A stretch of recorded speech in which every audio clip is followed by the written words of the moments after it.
Kom igjen, følg meg.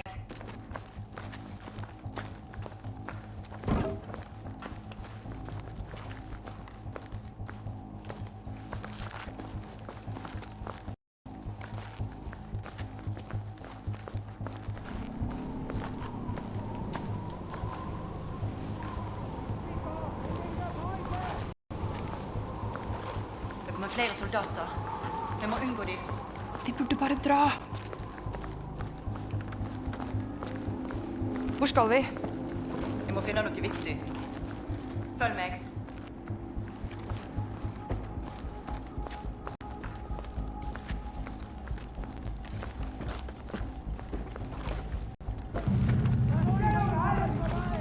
De leter etter oss. Vær klar. Skynd deg!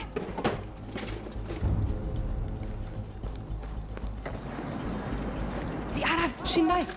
Bare et par sekunder til.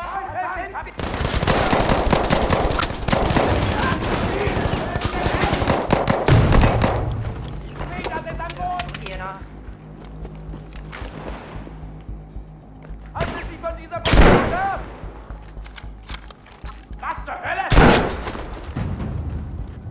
Det kommer flere. Vi må dra. Nei, vi må finne noe oppgave.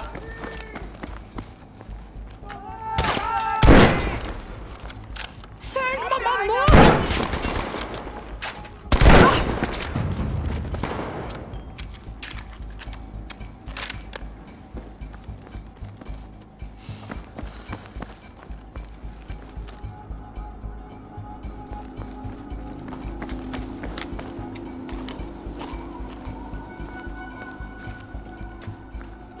Jeg fant det.